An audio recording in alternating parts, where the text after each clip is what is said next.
Online classes में बहुत बहुत स्वागत है। आइए आज हम कुछ वैद्युत विभव के एप्लीकेशन के बारे में चर्चा करते हैं। एक प्रॉब्लम है, उस प्रॉब्लम को आप लोग ध्यान से देखें और उसको हम लोग यहाँ पे डिस्कस करेंगे। Find the charge on each spherical shell after joining the inner most shell and outer most shell by conducting wire. Also find the charge on each surface. देखो there are 3 concentric spherical shells दिए गए हैं, conducting spherical shell दिए हैं। पहला क्या है, ए अंदर वाला ए, बीच वाला बी है और सबसे बाहरी वाला सी है। क्या है, ए पर कितना चार्ज है, कैपिटल क्यू है। बी पे कितना है, -2 क्यू है और सबसे बाहरी पर क्या है, हाई क्यू। क्वेश्चन क्या है, क्या होगा जब ए को सी से कंडक्टिंग वायर से कनेक्ट कर देंगे तो प्रत्येक सरफेस पे कितना चार्ज डेवलप होगा। ये मेरी प्रॉब्लम है। चलिए आइए हम डिस्कस करते हैं। देखिए सपोज क्या करते हैं, जैसे ही हम लोग ए को सी से जोड़ेंगे वैसे ही ए और सी से क्या होगा, चार्ज फ्लो होना स्टार्ट हो जाता है। और सपोज कर लेते हैं ए पर कितना चार्ज है, क्यू, और आउटर मोस्ट सरफेस पे कितना चार्ज होगा, क्यू। किसी को कहीं कोई प्रॉब्लम नहीं।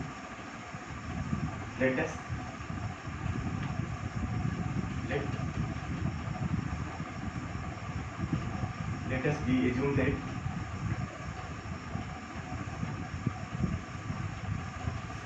charge on A is Q1 and C is Q2।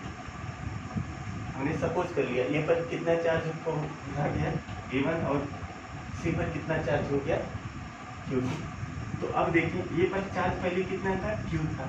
B पर कुल कितना चार्ज था, 5Q था।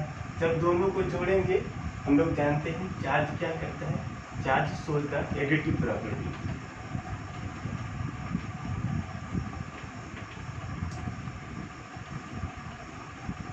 जैसा कि हम लोग पहली क्लास में हम लोग पढ़ चुके हैं, क्या होता है जब दो चार्जेस को आपस में जोड़ते हैं तो उस निकाय का जो संपूर्ण चार्ज हो जाता है दोनों चार्जों के अंगगणितीय योग के बराबर होता है। अर्थात Q1 plus Q2 equal to क्या हो जाएगा, Q plus 5Q that is equal to क्या हो जाएगा, 6। ये मुझे एक इक्वेशन है। अब यहाँ पे प्रश्न उठता है कि कब तक चार्ज का फ्लो होगा, कब तक चार्ज का फ्लो होगा। तो आंसर आएगा तब तक चार्ज ए से सी में जाएगा जब तक दोनों का पोटेंशियल क्या हो जाए, इक्वल ना हो जाए। तो आइए हम निकालते हैं how much potential on the surface A. इस सतह ए पर कुल कितना पोटेंशियल होगा। आइए इसकी हम लोग बात करें। क्योंकि हम लोग जानते हैं इलेक्ट्रिक पोटेंशियल कौन सी क्वांटिटी है, स्केलर क्वांटिटी। अर्थात जब ए पे हमें पोटेंशियल निकालना होगा तो तीनों के पोटेंशियल को हम लोग क्या करेंगे, ऐड करेंगे।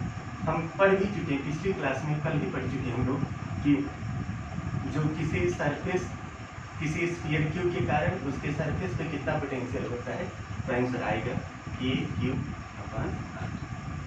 किसी कहीं कोई प्रॉब्लम नहीं।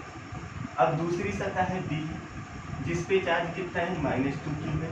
हम लोग पढ़ चुके हैं क्या होता है कि कंडक्टिंग स्फीयर के अंदर विद इन इनसाइड रीजन में भी कितना पोटेंशियल होता है, सेम पोटेंशियल होता है जितना सतह पर होता है। सतह पर अब कितना क्या पोटेंशियल होगा, -2 क्यू वाले चार्ज वाले स्फीयर के कारण उसकी सतह पर कितना पोटेंशियल होगा, यदि उसकी रेडियस क्या है, 2।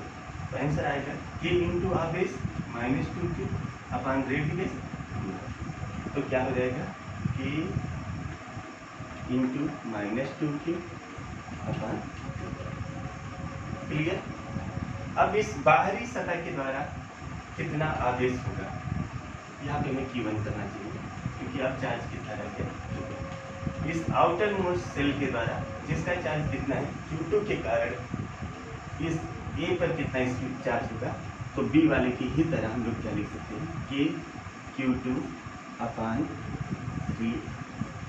एक इस नंबर क्या होगा, ध्यान से देखिए, क्योंकि इस ए वाले पर कितना चार्ज है, Q1 के कारण जो पोटेंशियल होगा K गुणे चार्ज Q1 बटा रेडियस R। बी के कारण कितना होगा, K गुणे चार्ज -2Q रेडियस क्या है 2r, and the outer most cell C के the potential due to the outer most cell C at the A is क्या होगा K, कितना charge, how much charge Q2, and what is the radius 3r। Clear. और अब हमें क्या करना है, what is the potential at the surface C। हम लोग पढ़ चुके हैं क्या होता है जब किसी स्फेरिकल सेल के अंदर जो चार्ज होता है वह इंडक्शन के कारण संपूर्ण चार्ज कहाँ चला जाता है, आउटर मोस्ट सेल में, अर्थात Q1 भी कहाँ चला जाएगा, बाहर, -2Q भी कहाँ चला जाएगा, बाहर, अर्थात जो आउटर मोस्ट सेल है उस पर कितने चार्ज होंगे, Q2 होगा, Q1 होगा और -2Q होगा। तो क्या होगा, Vc इक्वल टू क्या होगा, ये अपान Q1 अपान 3R लिखेंगे plus K -2Q upon 3R लिखेंगे and K Q2 upon 3R। This is the equation number. Charge कब तक फ्लो करेगा, जब तक ये दोनों पोटेंशियल क्या हो जाए, इक्वल हो जाए, अर्थात सपोज हम क्या करते हैं जब दोनों इक्वल होंगे, इक्वल होंगे तो क्या हो जाएगा, when V equal to Vc, charge flow up to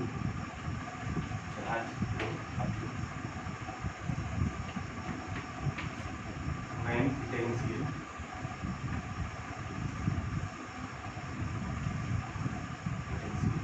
V equals to Vc।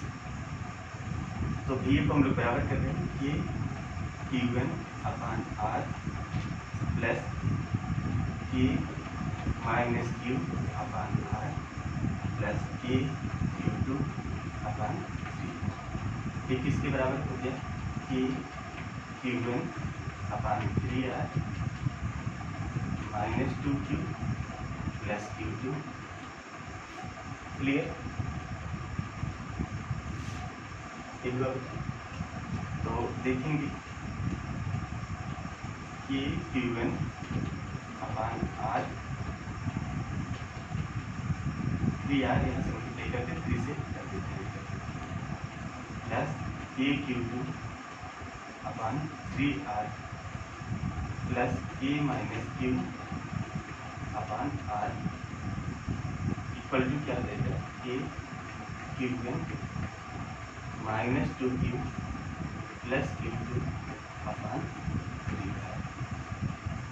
देखेंगे 3R दोनों का कॉमन ले लिए तो क्या हो जाएगा, K कॉमन ले लेंगे, दोनों की एलसीएम क्या है 3R है, तो जब K कॉमन ले लेंगे क्या हो जाएगा, Q1 plus Q2 plus 2Q1 minus क्या होगा, इक्वल टू क्या होगा, हम लोग पढ़ चुके हैं, क्या पढ़ चुके हैं, Q1 प्लस Q2 की वैल्यू कितना है 6Q, K into 6Q -2Q अपान 3Q, सही अपान 3। समझ में आया, Q1 प्लस Q2 का मान क्या है 6Q है और ये क्या है -2Q। ठीक,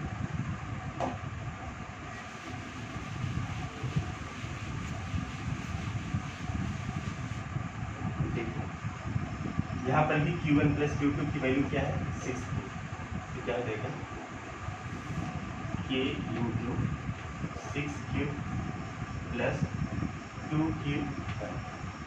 देखिए Q1 प्लस Q2 की वैल्यू क्या है 6Q है और प्लस क्या है 2Q upon 3R minus KQ upon R equal to क्या है K इंटू 4Q अपान 3R। देखिए हम लोग इस होल इक्वेशन से K अपान R को कॉमन ले लेंगे, अगर K अपान R कॉमन ले लेंगे क्या बचेगा, यहाँ पर 2Q माइनस Q 6Q अपान 3 से डिवाइड करेंगे तो क्या देगा 2Q और प्लस क्या देगा 2/3Q और इधर क्या हो जाएगा K अपान R 4Q अपान, ठीक, K अपान R कट गया। अब यहाँ पे क्या बच जाएगा Q Q plus 2/3 E1 equal to क्या देगा 4/3। ठीक, अब हम लोग निकालेंगे क्या 2/3 Q1 इक्वल टू क्या देगा 4/3 Q minus Q equal to क्या आ जाएगा Q/3। ठीक, तो Q1 की वैल्यू क्या आ गया Q/, what is the value of charge on Q1 is Q/2। हमें Q1 सतह पर कितना चार्ज मिल जाएगा Q/2।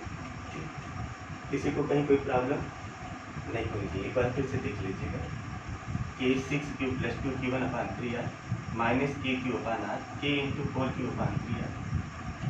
अब 2Q से Q सब्सट्रैक्ट करेंगे, क्या बचेगा Q, और 2/3 Q1 इक्वल टू क्या देगा 4/3 Q। Q इधर जाएगा राइट हैंड साइड में, और क्या देगा सब्सट्रैक्ट हो जाएगा, क्या देगा 2/3 Q1 इक्वल टू Q/3, अर्थात Q1 इक्वल टू क्या गया minus Q/2 sorry plus Q/2। अब आगे हम देखते हैं, तो Q2 की वैल्यू कितनी होगी, therefore charge on Q2 equal to क्या होगा, हम जानते हैं Q1 + Q2 इक्वल टू क्या है 6। तो यहाँ पर हम रख रहे हैं Q/2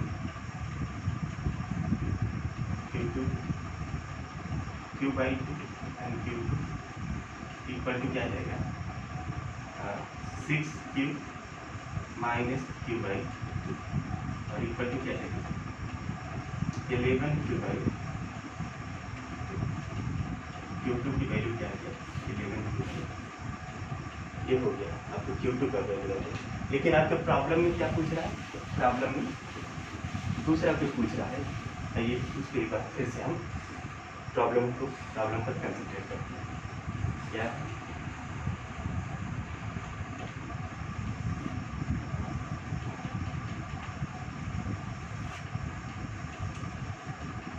देख रहे हैं, ये सतह क्या है ये क्या है B और ये क्या है C। A और C को हम लोग जोड़ दिए, इस पे चार्ज कितना है Q/2। ठीक, इस पर चार्ज कितना था -2। अभी हम फिलहाल इसको Q1 ही मान रहे हैं और इसको क्या मान रहे हैं Q। भैया हम लोग क्या पढ़े हैं गाउस प्रमेय पर। गाउस प्रमेय के अनुसार क्या होता है, यदि इसी को हम लोग क्या मान लें गाउसियन सरफेस, किसी गाउसीय पृष्ठ के अंदर या कंडक्टर के अंदर इलेक्ट्रिक फील्ड इंटेंसिटी क्या होती है 0 होती है। अगर इलेक्ट्रिक फील्ड इंटेंसिटी 0 होगा तो इस जो गाउसीय पृष्ठ मेरा वाइट वाला बना रहे हैं, इससे इनक्लोज्ड जो फ्लक्स होगा वो भी क्या होगा 0 होगा। अगर फ्लक्स 0 है तो इससे एक चीज़ पता चलता है कि जो विदिन चार्ज होगा इस ए वाले सेल के अंदर जो चार्ज होगा वह क्या होगा 0 होगा। क्यों 0 होगा, हाई इक्वल टू क्या होता है E.ds, E.ds या E बाहर आ जाएगा ds क्लोज सरफेस ds, और इसकी वैल्यू क्या होती है Q enclosed upon epsilon not. Since E is 0 therefore Q enclosed upon epsilon naught is also 0, that is Q enclosed is equal to 0। अर्थात A की आंतरिक सतह पर कितना चार्ज आ जाएगा 0, और Q1 की वैल्यू हम लोगों ने कितना फाइंड किया है Q/2, अर्थात A के आंतरिक सतह पर कितना चार्ज आ जाएगा, सॉरी बाह्य सतह पर Q/2 और अंदर 0। अब आते हैं B वाले पे। B वाले के अंदर ही एक हम देखें गाउसीय पृष्ठ कंसीडर करेंगे। यदि अगर हम गाउसीय पृष्ठ कंसीडर करेंगे तो इस व्हाइट वाले गाउसियन पृष्ठ के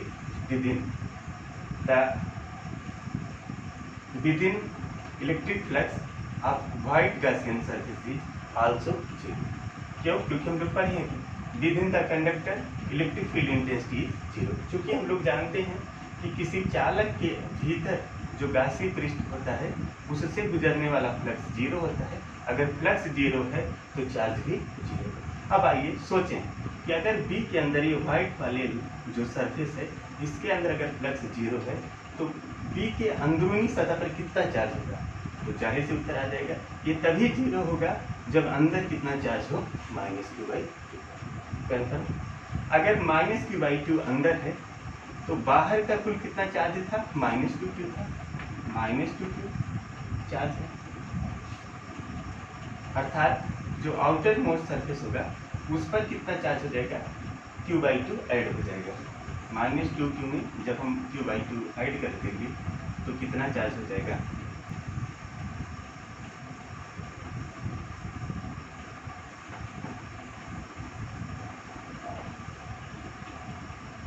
क्या हो जाएगा, -3q/2।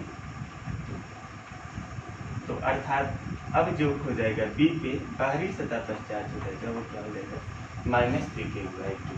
अर्थात बी सतह पर कुल कितना चार्ज होगा, अंदर -q/2 और बाहर क्या है, -3q/2। अब आते हैं हम सी वाली सतह के अंदर एक गासी पृष्ठ लेंगे।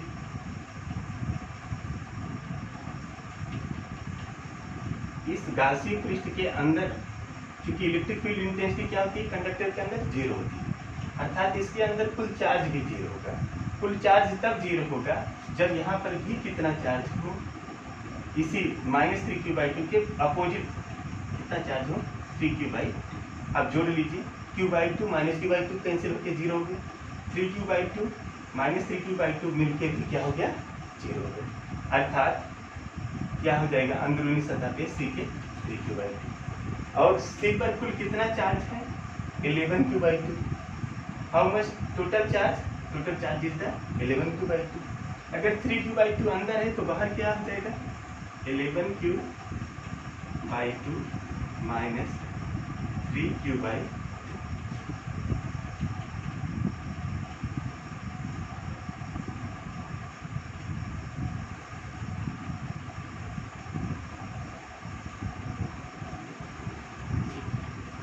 ये हुआ। अब इसमें से इतना सब्ट्रैक्ट कर देंगे तो बचेगा कितना, 8q/2। क्या बच जाएगा, 8q/2।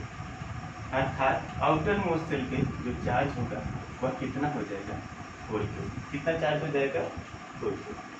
देखिए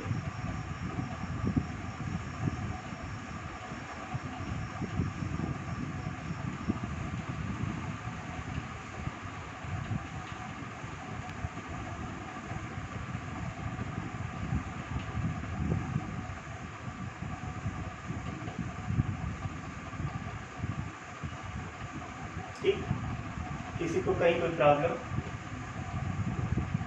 देखिए ये पर टोटल चार्ज जो है, total charge on A is q/2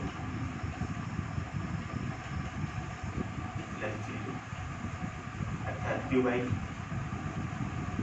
and total charge on C is, total charge on C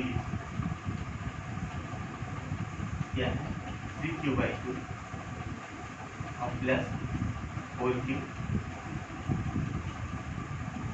11q/2 and total charge A and C is equal to क्या रहेगा, q/2 plus 11q/2 equal to 12q/2 equal to 6। Hence मेरा क्या हो गया, ये proof हो गया।